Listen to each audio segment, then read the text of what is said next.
Well, welcome back to Krown's Crypto Cave, where I am feeling massively underslept as I was waking up at all hours of last night. And now once the clock strikes 7 a.m., there's workers on top of our apartment just stomping it to fucking oblivion. So I'm a very happy camper right now. No, just kidding. But the show must go on, and more importantly, we have a lot to talk about on Bitcoin's higher term timeframes, as we did get the weekly closure yesterday, and also in the short and medium term timeframes, we did get that test down to the 10,900-ish region that we spoke about. Now Bitcoin bouncing back up, playing out the sideways range that we were kind of looking at for the next, I don't know, probably a few days, maybe even another week. We'll speak about the sort of resolution points with that, following up on all of that so to come. Anyways, I'm searching for my words, which means that maybe I need to go to bed a little bit earlier tonight. Anyways, looking at the open interest on the Krown Trading application, which can be found at app.crowntrading.net, and it is 100% free, so take advantage of it. We do see that it's come down quite a bit from yesterday to today, maybe better said from Saturday to today, as Bitcoin having that massive 1500 red dildo to wake up to on Sunday morning, or for those of you in the Western Hemisphere, maybe Saturday evening. And that means that a lot of that was actually longs taking profits, taking their positions off, as I believe we saw open interest go all the way up to a little bit under 2.7 billion with a B, now down about 500 million, half a billion to 2.2 billion, of which that would suggest that if Bitcoin price action is coming down during that time, then that's essentially longs taking profits, and we kind of go back into a range and now construct something new, and that's essentially what I'm waiting for. So I know a lot of people are looking at yesterday's price action as a reversal, and it could be, but I do believe that overall we're gonna need to put in a little bit of time here before the next sort of direction is decided, because Bitcoin, we did just have like a fucking $2,000 rally from $3,000 rally from 9,000 to 12,000. I think it'd be very relevant to be believing that all of the clickbait titles like Bitcoin to 20,000 today, Bitcoin to 5,000 today, Bitcoin to 200 fucking billion today is all just a bunch of clickbait nonsense. Anyways, sorry, but let's look at all the other top end metrics. Bitcoin dominance coming down quite a bit. We did see it come all the way down from about 62.5% now to just under 61% over the last few days. So while Bitcoin does play at a range, it is going to benefit alts versus Satoshis, and also Bitcoin Fear and Greed Index coming down another 5 points from 80 to a 75 read. So we're still kind of in the greedy zone. As you can see, this is actually one of the highest reads that we've seen for the last little bit over a year. But overall, this sort of sideways action within this range, again, speaking preemptively here, as obviously levels matter more than anything else to myself. As far as trading goes, that is, it would be nice to see this cool off a little bit more before Bitcoin does, or if Bitcoin can't sit in a base at this level, that would still be overall constructive. So let's go into the actual price action analysis charts right now, starting off with the weekly. And we have confirmed, we've confirmed a couple things, but unconfirmed a couple other things. First and foremost, and perhaps most importantly, Bitcoin did make a higher high above February highs on a closing basis for the weekly, the first time confirming a weekly uptrend since quite literally early 2019 on this run right here from April to June, July. Now, Bitcoin did fail to close above the top end liquid zone, the big one that we've been watching for realistically about 3 years, coming in all the way back from January 2018, also synonymous with the 0.5 fib retracement right here. And overall, this is the area of fuckery, the area that is fraught with peril. And as long as Bitcoin's living below it, we can't really decide on like a macro breakout from a weekly perspective. However, there are a lot of things in the cards right now that would suggest that Bitcoin's going to get another try up there at the very least. And I would say that it's there are some nice setups here that would lead me to believe that that Bitcoin will actually have a good chance over the next few weeks, over the next month, whatever it ends up being, to actually break this level. And that is very significant, because not just from a Fibonacci perspective, not just from a long-term liquid zone perspective. Realistically, this is indicative of institutional order flow dynamics at play, but also a volume profile perspective, which we can see that volume profile absolutely falls off the cliff above that 0.5. It would essentially confirm a major change of behavior on the macro scale. And that's when I actually do think that the crypto moon boys start to have, some things to like get excited about, like now, but as long as we're living below there, it does make it a little bit difficult from a trader's perspective, although the setup is in front of our faces, which does get exciting as Bitcoin brushes up against this area once again. Anyways, while we are here as well, we also did confirm a cross back up to the upside on weekly momentum momentum oscillators, although it's very weak right now and will need to maintain weekly closures above 11,100, which is pretty much where Bitcoin is right now, in order to maintain that momentum to the upside. But I would say that usually this read right here is going to get another drive to the upside. That's why I do think that Bitcoin will have a legitimate chance to actually close above that liquid zone that we have in this blue box right here, which I would just kind of colloquially say is 11,550-ish region.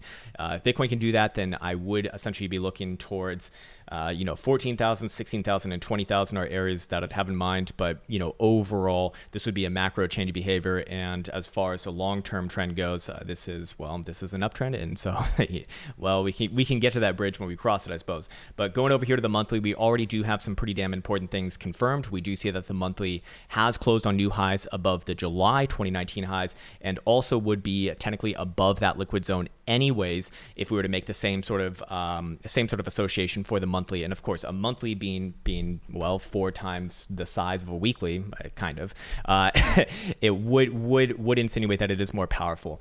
And overall, I do think that just based off this, very, very, very, very, very likely long-term Bitcoin will get that break. And we do see the same sorts of actually very healthy setups on the monthly right here. So I'm just kind of laying the groundwork right now. Do not mistake what I'm saying on the higher term time frames, like a weekly, like a monthly, to be relevant for the fucking 4 hour or the hourly or even the daily at this point. But looking at this right here, monthly Stokes are nice and erect to the upside, rejecting the bearish control zone.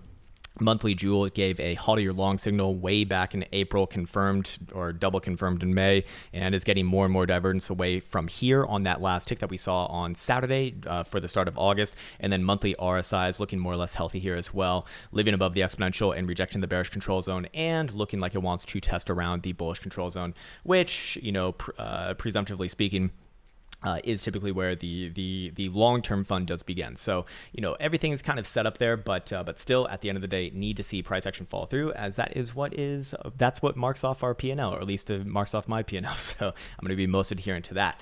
Anyways, taking this off and now going down to the lower term timeframes, I do want to talk about the same range that we spoke about yesterday. Bitcoin essentially playing out that sideways that we were looking at, and the range is still pretty much more or less unchanged as far as I'm concerned at the medium term level, even the short term level as well, which we had cut off at 11,150. That did drive that next move down to 10.9, of which we got 10.911.74 on GDAX. I'm curious how low we got on Mexico. 10.931. So close enough is close enough as far as I'm concerned on that one. And overall, I'd be looking for Bitcoin to just be playing in this range.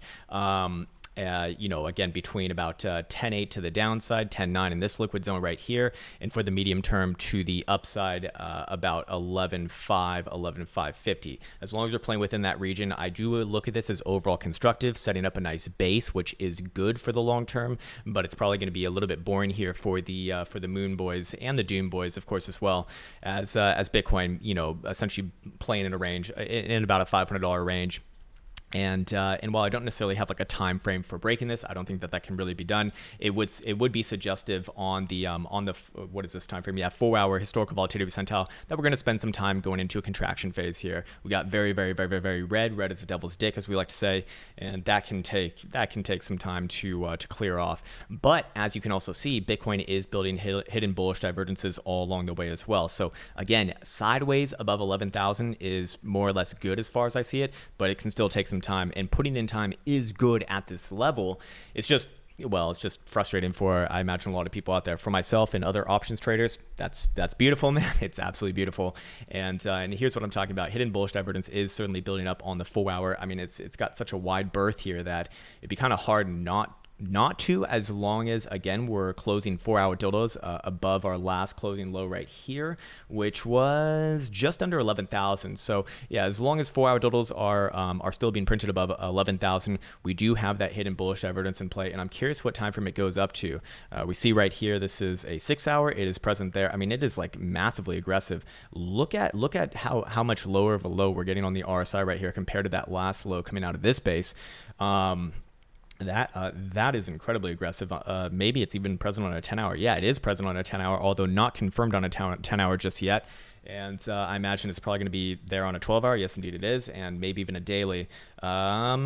No, not present on a daily, but is present all the way up to a 12-hour. So that is rather powerful, or at least it's a possibility on a 12-hour. I would say that it's that with a 4-hour dildo closure, especially above 11.5, it will be fully confirmed and will very likely drive up another move towards 11,800 to 12,000. That same liquid zone that we were looking at over the weekend to produce that last little reversal, of which. Now it's just kind of a game of attrition, I suppose, as we kind of float around and everyone gets shaken out who should be shaken out. Anyways, of course, can this break to the other side as well? Yes, of course. I mean, this is why we plan for all situations, as it's a game of statistics and probabilities, and that means that if it can happen, well, it's just a matter of time before it does actually happen. And looking at the 10-8 level for that sort of harbinger for switching around my short-term bias once again, or sorry, medium-term bias once again to the downside, at least looking for another retest of 10.5. I would look for another bounce there, but that would start to look a little bit problematic. However, 10.5 is really the line in the sand as far as I see this sort of whole range going right here. If Bitcoin did break that, as opposed to the 10.8 level, this would be a long-term level in the way that I relate these concepts versus the 10.8 level, which is a medium-term level. And the reason why that's relevant is because the 10.5 level would start to destroy structure and would very likely lead towards another test, another almost $1,000 lower towards about 97, maybe even 9,800, something like that. And that would again destroy all of this structure, which there'd be bounces along the way, but that's really when this starts to look like one massive potential fake out.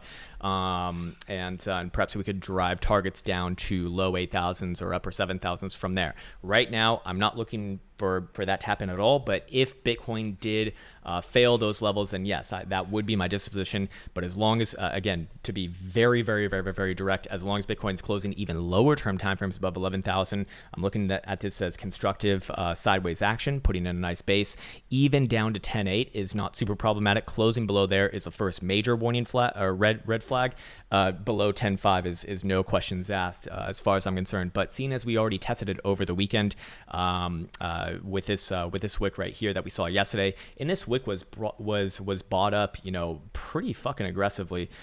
Sorry, let's actually do this on an actual loss. Okay, so the entire red dildo was about 13.5%, but by the actual closure on a 4-hour, only 7% of that remained. So that's about half, a little bit less than half, obviously, or sorry, a little bit more than half.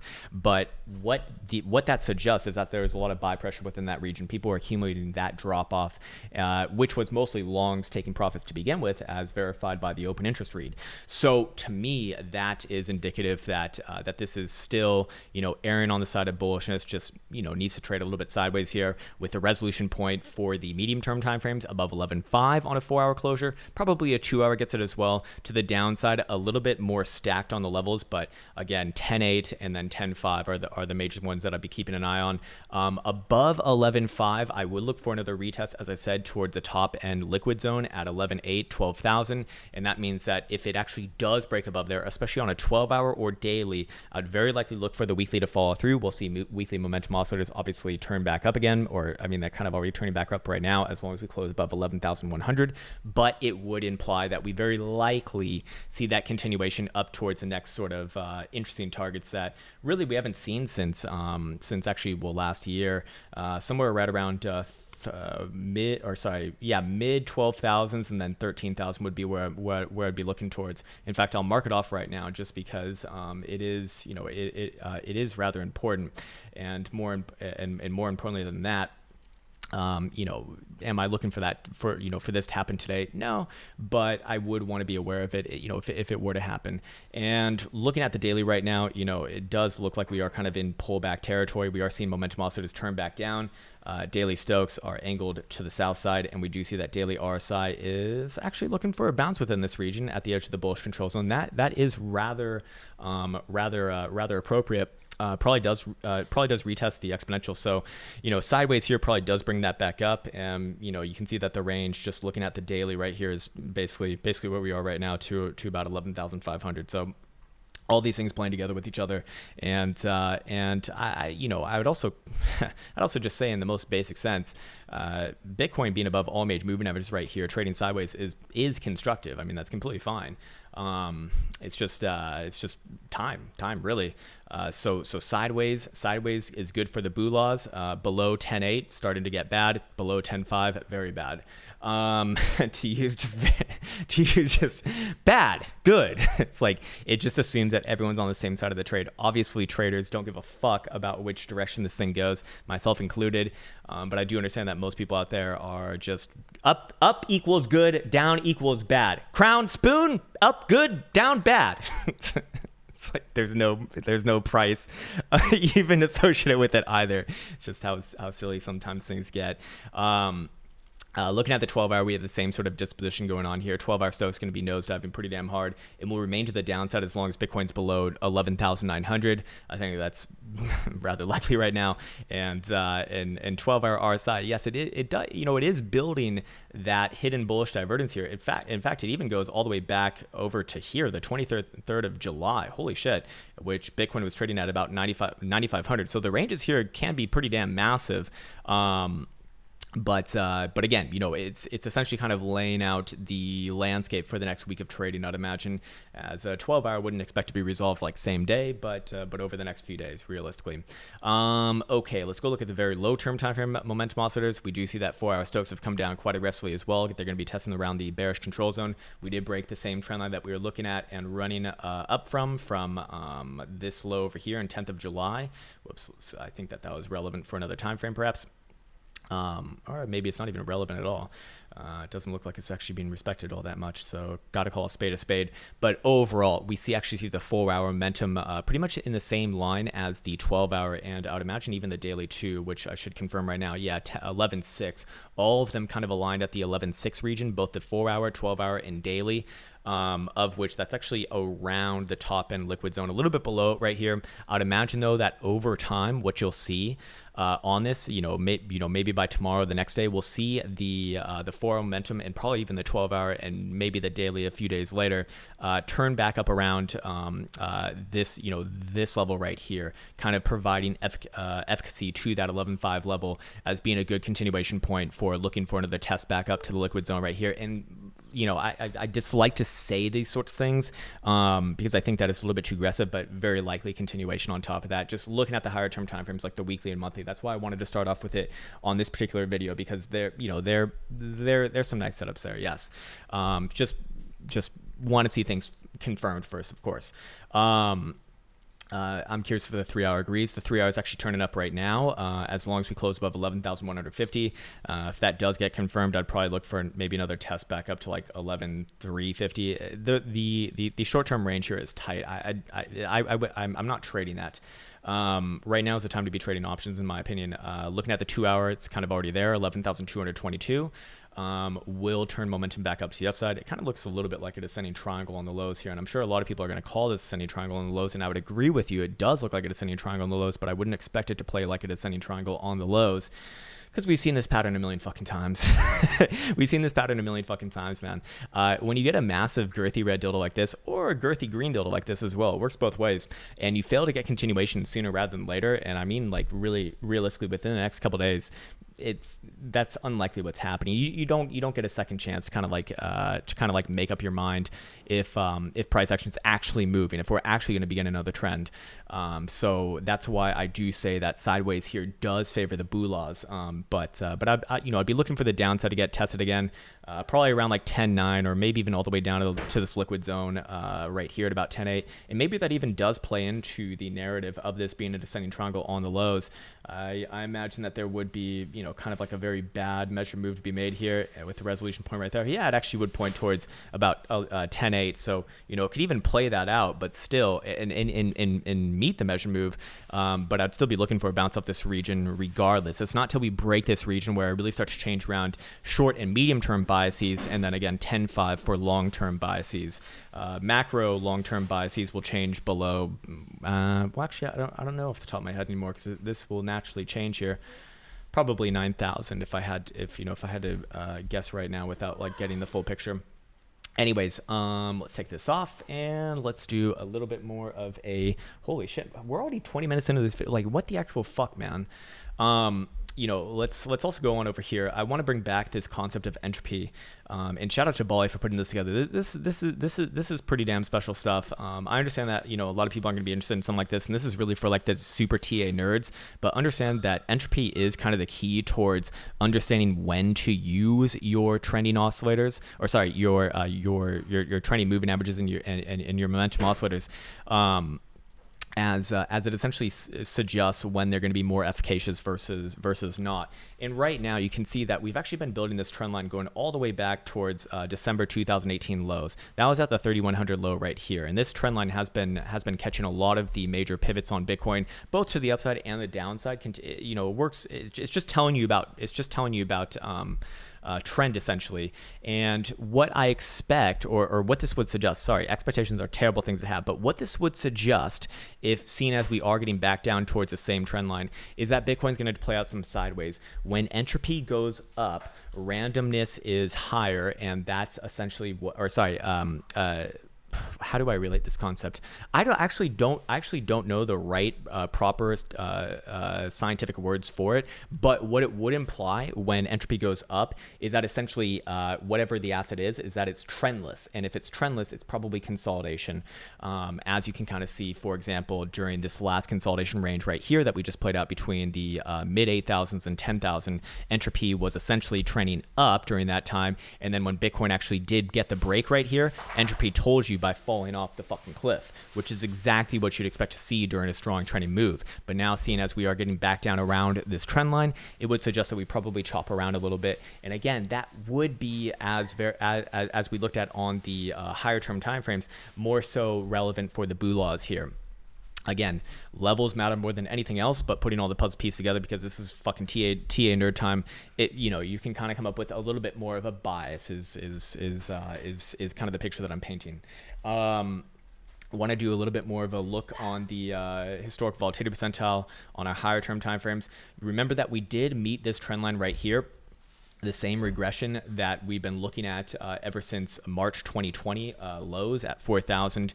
And while we did kind of spike up a little bit above it, which is fine, again, it's more of a regression than anything else. I would expect this to long term fall in line and suggest where the macro, like the big macro party really gets started. And it would suggest that statistically speaking, not to say that this is perfect science, but statistically speaking, sometime around the end of this year, sometime around November, December, we're very, very, very, very, very likely to actually enter into a long-term trending move as looked upon by this.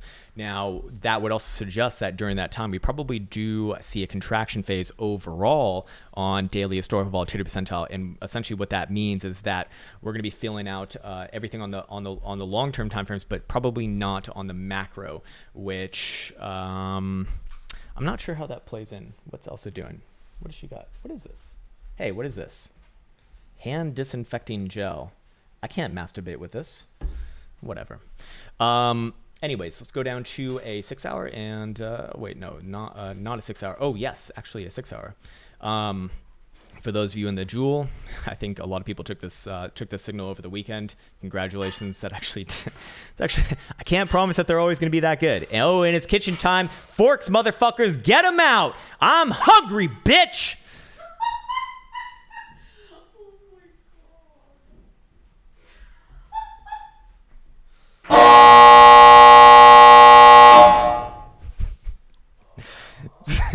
That's how I speak with my girlfriend. All right, so let's go check out traditional markets as they are open for the trading week as well. And Nasdaq futures on the weekly. I am looking for continuation this week. I think that we've actually even already seen the retest of 10,850 that we spoke about. Let's see how far we got down at the open of this. Yeah, 10,876 and a quarter. I think that you could very easily make the case that we've already had that retest, and I'd be looking for continuation here. This is still bullish. I'm not bearish on a weekly uptrend. I'll put it that way. I'm sure a lot of people are going to be looking at weekly Stokes. looks. That's actually a very strong read for traditional markets. That's what you expect during strong trending markets, and it's crossing back up once again. It will remain to the upside as long as we are closing weekly dildos above 10,824, perfectly in line with that sort of last little high that it has right here. So yes, a test back down there. I think that you could even argue that we've already had that, and I'd be looking for continuation probably over the week. If it fails to get continuation this week, that would be the point when I do start to get a little bit skeptical that this is going to be continuation. But for right now, the disposition, or at least my main bias, would be looking for more upside, which very likely does benefit Bitcoin as well. All these things seem to be moving together as they have been for the last fucking 10 years or over 10 years now, and I don't really see any real reason to fade a 10-year long trend without any indication that it's changed at all. Looking at the weekly RSI for NASDAQ, do you see that it's maintaining the bullish control zone? Did retest the edge of it a couple weeks ago, and lifting off above it. I don't see any major issues there. I look for this as overall continuation. And here's also a very beautiful thing here too.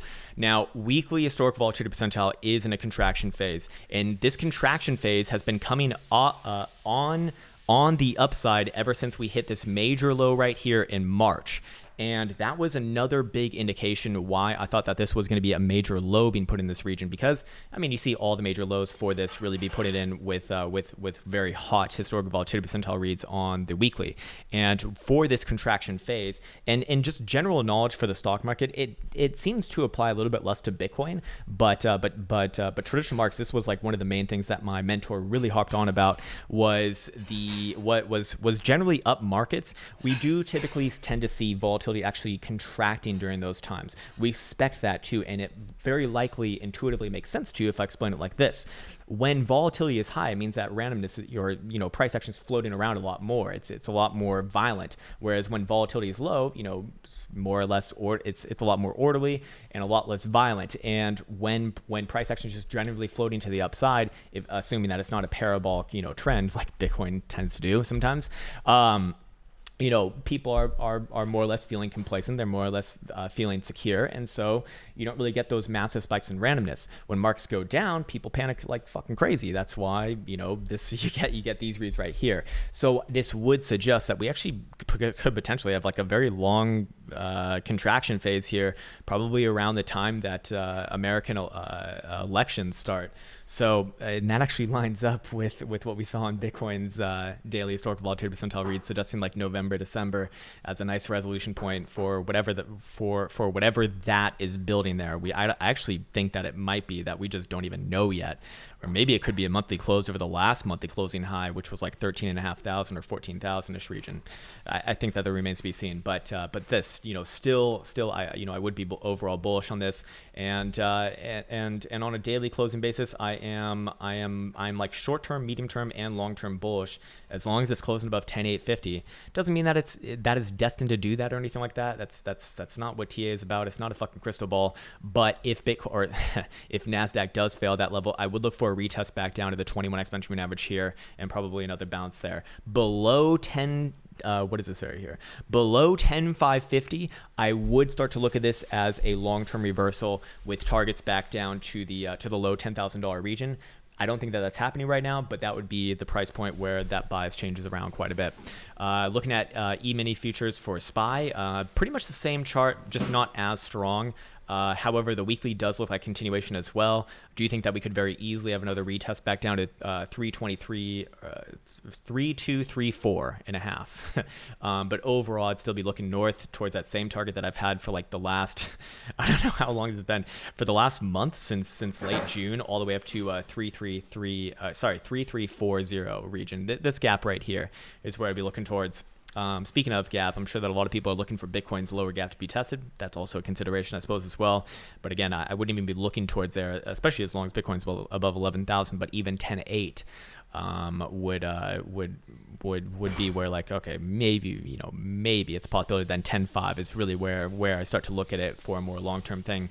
Okay, what else do we want to look at? Let's look at gold really quick. Gold looks to me like new all-time highs. We said we'd be looking for new all-time highs coming into this week. We've already made new all-time highs, but I'd realistically be looking for another drive here. I don't have targets on something like this. There's no targets to really be made because it's in a blue sky breakout. It's quite literally in price discovery. What we could do, although I don't feel super these things typically do work in this algo driven market, but I want to caution against being too reliant on it. It would suggest that the next extension target would be actually a little bit above 2,000, which is a nice round even number. Would kind of make sense, and I'll just mark it off right there. We'll see if this one works out. I'm generally bullish on this one. I wouldn't mind a retest back down even to 18. What is this area here? 1870 to 1880ish region. I look at that as more or less an opportunity for the long term. But this one's still in the process of trending, it looks like, and I don't really have any reason to be bearish on something that is not even making bearish divergence on a daily, on a daily read here. Now, it is building bearish divergence, to be clear, but that would still imply that we do have another closing high to go before that can start to, before that can even start to confirm like a second drive. And realistically, I'd be looking for 3 drives before an actual reversal. And same thing as far as the contraction phase goes here as well. Making that same sort of related concept, drawing a regression right here. And you can see that, it's very likely that we play within this. And during that time, my main disposition would be looking for more upside overall. But once it gets some divergence on a daily, then I'd be looking for probably a medium-term pullback, and we can judge targets once that's in play. It's just not in play right now, so I don't think that it's worthwhile to do anything more than that. It's just we don't have enough information. Can only crystal ball it so much, which I really fucking hate to begin with. Let's go look at Link. Hold on. Actually, Link we want to look at versus the dollar pairing. This is very impressive stuff here. Again, I don't own any Link. I don't really know anything about Link, but I've been fucking singing Link's praises ever since 2018, summer of 2018, down around here. It's just been straight up, and this is a phenomenal chart. I'd probably be looking for new all-time highs here. I'd look for a retest of last week's high. I'm not saying that that's going to happen today, but over the next few weeks, I'd say rather likely. It looks like on the short-term time frames, probably does come back down to 7 3/4 region. About 7 3/4 region. Maybe even as low as 737. Is that a plane? I think that's a plane actually. And do we actually have bearish? No, there's actually no bearish divergence on a 4-hour. That's funny. What about on a daily? Nope, there can't even be because we didn't have new closing highs. Big range here, but overall, I'd kind of say the same thing as Bitcoin. It's constructive as long as it's closing dailies above 730 and maintaining these higher lows, which is essentially right in the 21 right now. And momentum also is already turning up. I mean, dailies, look at daily Stokes here, right in this trend line, going all the way back from middle of March, off the last major low, I believe. Yeah, coming out of this space right here. Coming out of this space at just under $2, by the way. So it's quite literally 4x'd, or almost more than 4x'd. That sounds confusing. I don't mean 4x, but like 4x, like 4 times its price since then. And once again, hitting that trend line. So I suppose, overall, I'd be looking for new highs on this one, I guess. And same thing there. I don't really look for highs to be put in or confirmed until in at least a medium-term pullback until we get some daily bearish divergence, which, it's going to be building here. Yes. I mean, that last drive was to the 84 marker, but that also implies that we have a lot of space there, potentially before even making that. It's quite nice. Looking at Mr. Buterol, what do we have here? Wow, man, what a fucking move yesterday. Oh, that is so diabolical. Did get some pretty damn important closures. First and foremost, did get the weekly closure above the last major June highs in 2019. And I do believe that it will be working another test towards 420-ish region over the next coming weeks. Again, very, very strong read here on the weekly Stokes. Momentum is very powerful to the upside, but needs to try again. Looks like this week actually, as it will turn momentum back onto the downside on the weekly with any sort of a weekly closure below 372, which is actually below where we are right now. So using this trend line right here as a nice base, and kind of the same thing as Bitcoin, sideways above that trend line, fine, constructive, and does imply that we have another test to last week's high. Above last week's high, if it can actually close above 420, a great number by the way, then I would be looking to extend targets to, oh my god, I don't want to say this because it's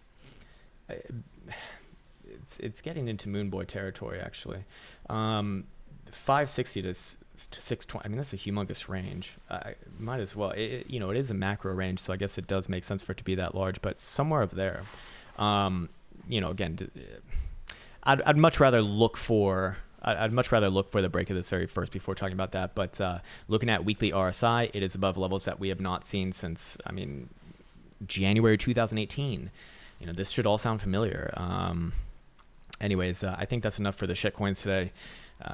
Maybe like a quick look at Cardano. I'm curious how that one's doing versus the Bitcoin parent. I believe that we did say a bounce was likely yesterday, but overall the bounce is pretty anemic thus far. And I do think that it probably tries another bounce up a little bit higher, maybe towards 1375. But overall, the weekly does look like a massive potential reversal here. I would look for at some point this week 1100 to get stabbed to the downside. I would look for a bounce at 1100 satoshis, but the problem with this one is that we have the good old lower highs of eternity, the dead heartbeat chart of death, which again, it's if a trend is going on for a long time, it's not right to assume that it's actually going to change, especially when we do have phenomenally major hidden bearish divergence in play between this point and this point, a little bit far away to be fair.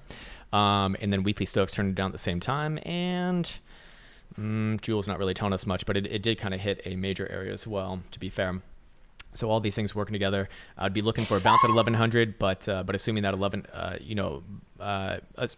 I would look for a bounce at 1100. I do happen to think that it would probably fail that bounce after maybe getting back up to like 1300-ish region and then come back down into this area here.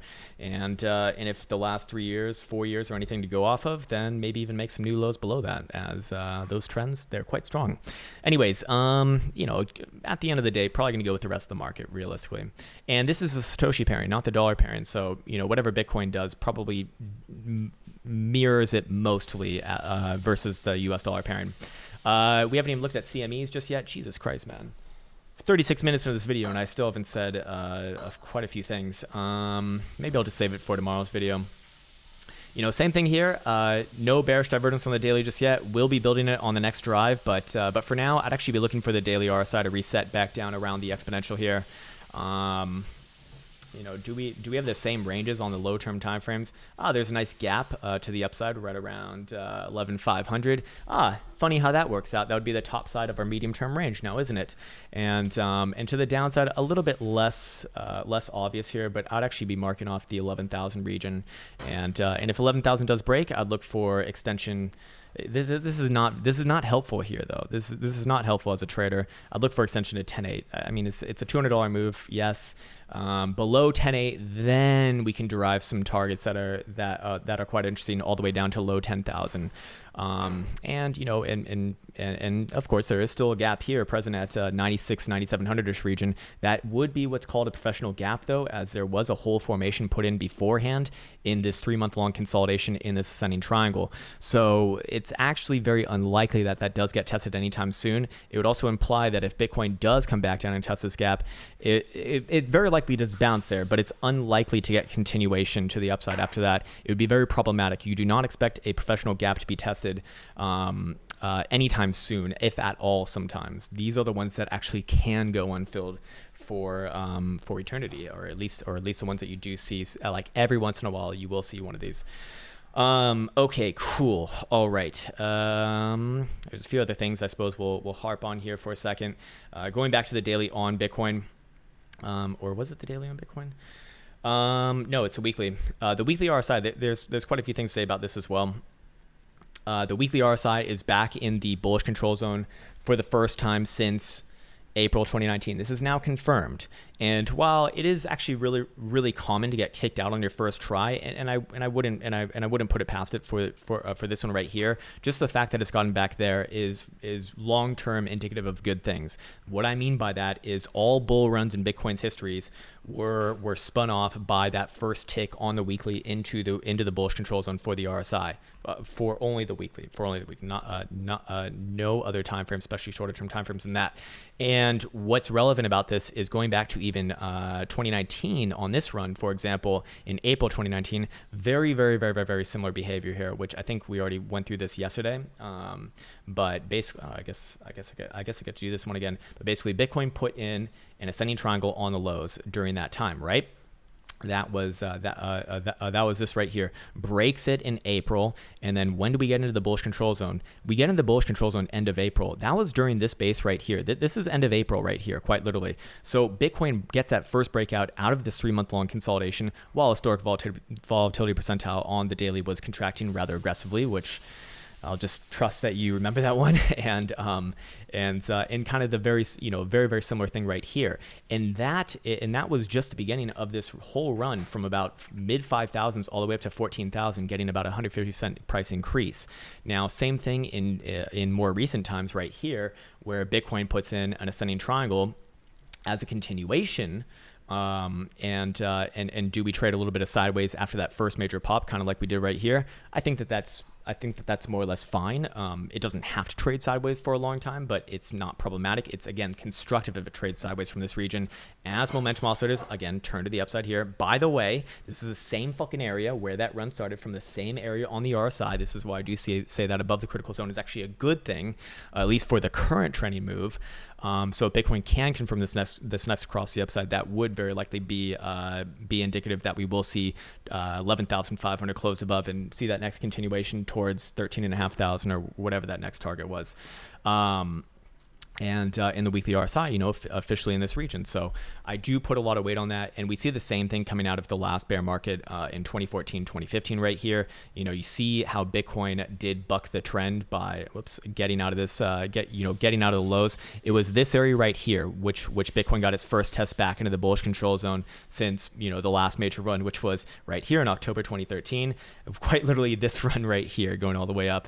And while these don't look all that impressive on a log scale, they are very impressive runs overall. I'm not saying that it's going to be the exact same as that. We do have a pretty wide variability in what those signals have produced. Like I said, this one about 150% move to the upside. This one obviously going to be astronomically more overall. 6,000%, and then this one right here that we just saw, going to be about 700%. But again, it would suggest that we do see another continuation drive on this. And at this point, because we are so close to a macro area, being that 11,500-ish region, which was already confirmed realistically on a monthly closure, I would say it's pretty fucking likely. And it makes this whole last 3 years of action look more or less like an ascending triangle with a resolution point above that 11.5 region. So all these things work together, and I do put quite a bit of weight on that. And now let's go look at our lower term timeframes and look at probabilities. Okay, where's my probability charts? First, which ranges do we want to look at? Let's look at the medium term range here. Medium term range, again, 11.5 to the upside, 10.8 to the downside. I do think that we test 10.8 again, and I do think that we'll test 11.5s this week, to be honest with you. So we can keep 10.8 right there. I'll go to 11.5 right here. Keep it on current, which, by the way, the rings are squeezing rather aggressively to the downside. We'll have to look at futures a little bit later.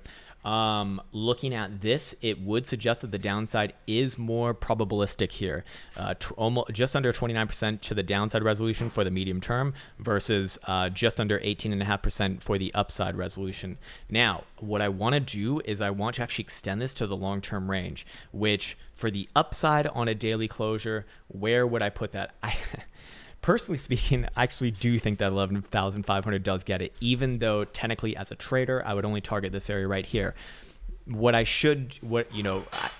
actually do think that what is this area? 11,850 on a daily closure. I think that would be no questions asked at that point. So let's use that as our upside resolution, and for the downside, 10,500. Both of these I would feel very strongly about if those conditions were met. And kind of equal, but equal in their disposition to each other. In their relationship to each other. For the above target probability, 5.5% to the upside versus 11.37% to the downside. This is talking about today's daily closure, though. This will naturally shift with each and every passing closure. But for right now, if the bears are going to have a chance, they have the ball in their court right now. Is what this suggests. And if they do fail to get continuation over these next few days, you'll see those probabilities naturally shift in favor of the boo laws once again. and that's, again, in line with the idea that sideways within this region is rather constructive, and yeah, I don't really have anything to say other than that. Let's see, this video is already 44 minutes too long.